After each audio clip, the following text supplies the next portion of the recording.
ce programme est né en fait à Washington au début de l'année, lors d'une mission du gouverneur. Donc, il a rencontré des responsables du Fonds monétaire international pour leur expliquer qu'il était important pour les pays africains, surtout de la région sud-australe d'Afrique, d'être au fait même des dernières avancées, des dernières recherches, des derniers développements au niveau de la Banque centrale.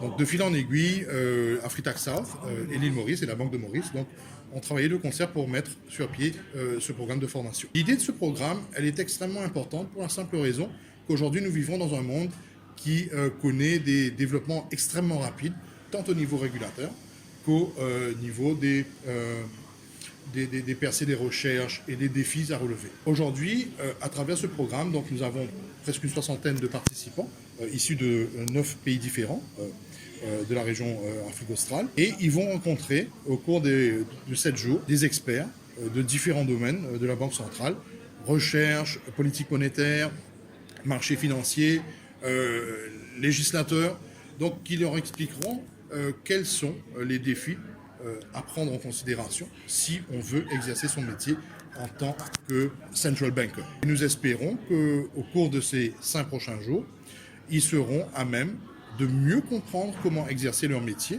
et de pouvoir manier ces petites facettes qui font toute la différence et qu'on acquiert uniquement à travers l'expérience. Aujourd'hui, on se rend compte qu'on ne peut pas exercer un métier de banquier, de central banker, en isolation des autres acteurs. La Banque de Maurice, comme l'a souligné le gouverneur, est en discussion avec plusieurs autres instances, notamment celle de Mauritius Bankers Association, les partenaires également, que ce soit Afritac South ou le Fonds monétaire international, pour qu'on puisse dégager une synergie. Alors, mettre en commun nos ressources, nos plateformes de connaissances, va permettre à tout le monde de gagner au maximum.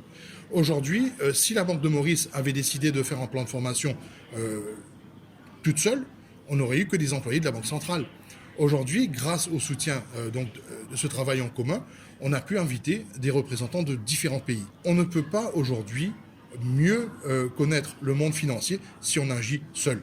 Il faut travailler de concert. Et je crois que c'est cet esprit justement de concertation, de collaboration qui doit primer. Et c'est ce qu'on voit aujourd'hui avec ce programme de formation, puisqu'il réunit différents acteurs de différents créneaux. Nous allons avoir des panélistes qui sont issus du secteur bancaire eux-mêmes.